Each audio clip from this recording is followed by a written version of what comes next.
I never expected the inheritance battle to start at Dad's funeral, but there was my stepbrother Brandon, clutching legal documents while mourners were still paying their respects.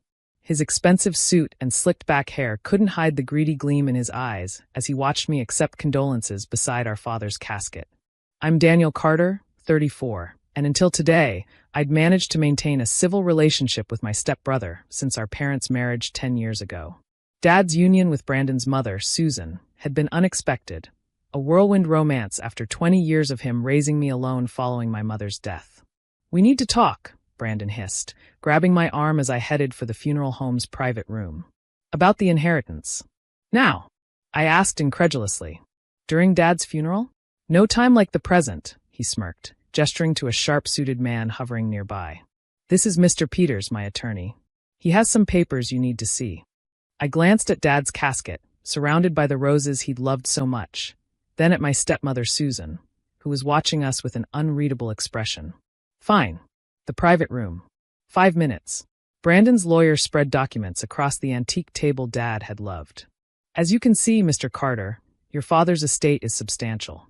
The house, the investment portfolio, the classic car collection, conservatively valued at $6 million. And as his son," Brandon interrupted, "I'm entitled to half." I sat quietly, thinking of the last conversation I'd had with Dad 3 months ago. He'd called me to his study late one night, his face serious despite his weakening condition. "Danny," he'd said, using the nickname from my childhood, "there's something in my desk you'll need after I'm gone. Top right drawer, behind the false panel. Promise me you'll wait for the right moment." Now, watching Brandon's triumphant expression, I wondered if this was the moment Dad had meant. "Your father's most recent will," Mr. Peters continued, "leaves everything to Daniel. However, we believe we can challenge this based on family right and equal distribution." "Equal distribution?" I couldn't help but laugh. "Brandon, you've been my stepbrother for 10 years. 10 years during which you've borrowed money from Dad repeatedly, crashed 3 of his cars, and tried to sell his antique collection without permission." Brandon's face reddened. "That's irrelevant. I'm his son too. Actually," I stood up. "Let's continue this discussion in Dad's study. There's something you should see." The drive to our family home was tense. Brandon and his lawyer followed in their Mercedes, while I drove Dad's beloved old Jaguar, the one Brandon had always coveted. Susan opted to ride with me, silent but watchful. Dad's study remained exactly as he'd left it, his reading glasses still perched on a stack of investment reports. I settled into his leather chair, feeling the weight of his absence. "The will is clear," I began, but Dad left something else. Something he wanted revealed at exactly the right moment. Brandon rolled his eyes. "More games? Just admit you're trying to cheat me out of my rightful inheritance." "Rightful?"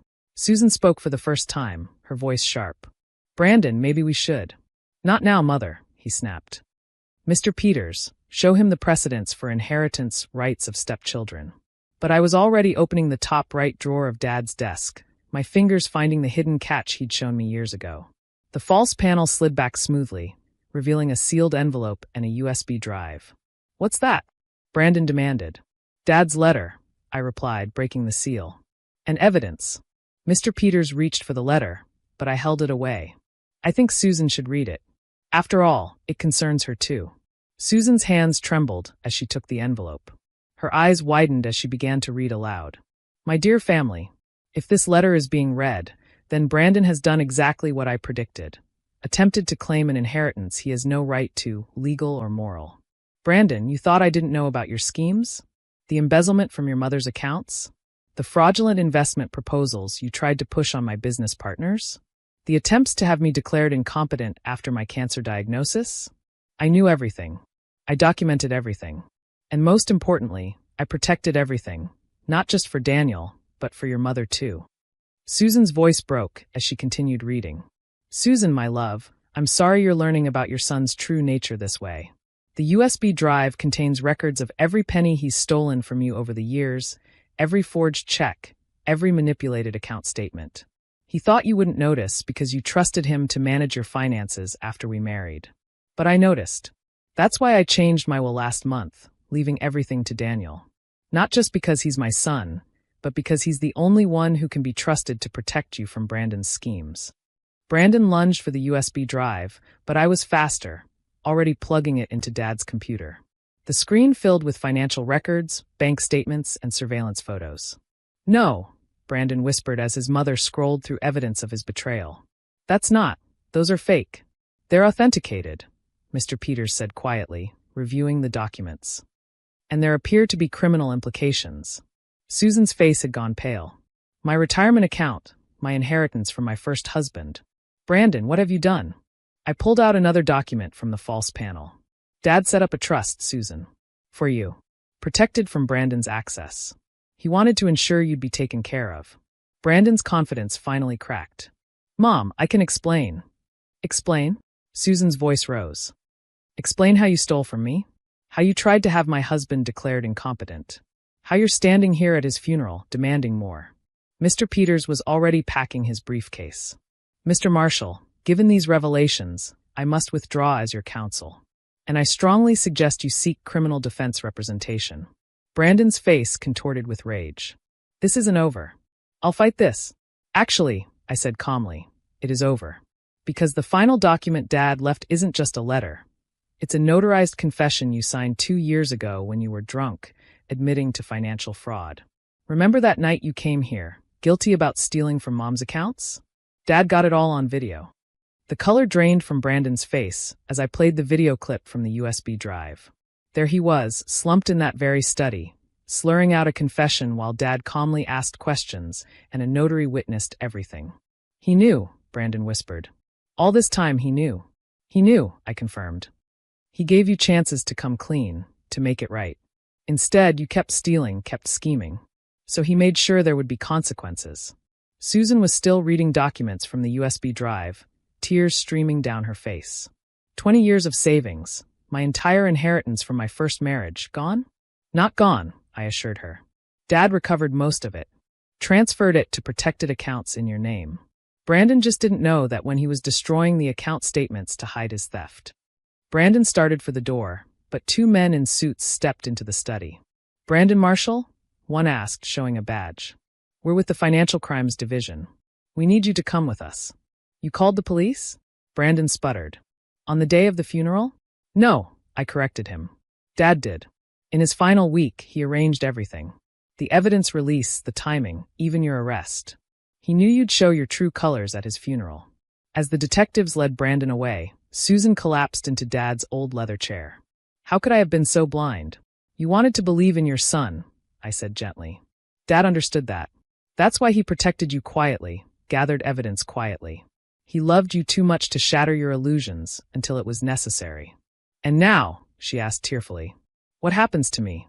I handed her another envelope from the desk. "Dad left instructions. You'll keep living here. It's your home too. The trust he set up will provide everything you need. He took care of everything, right up to the end." Later that evening, after the police had gone and Susan had retired to her room, I sat alone in Dad's study. The letter had one final page, addressed just to me.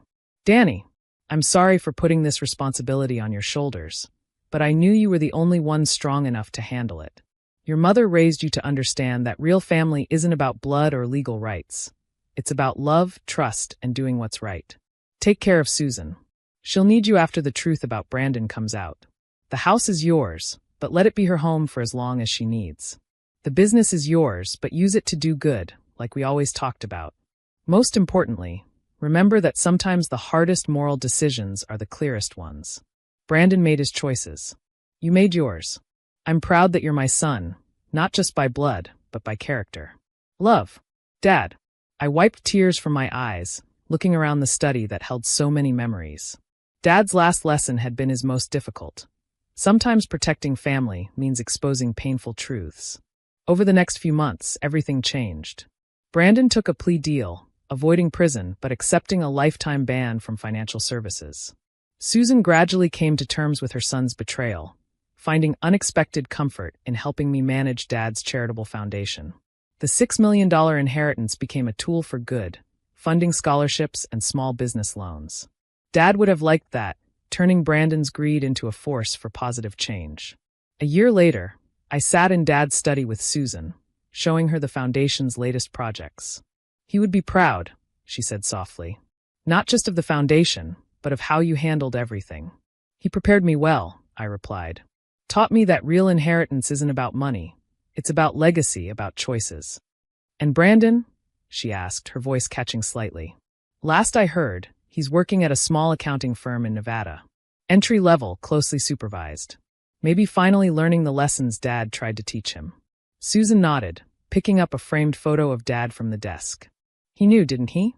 Even when he married me, he knew about Brandon's nature. He knew, I confirmed.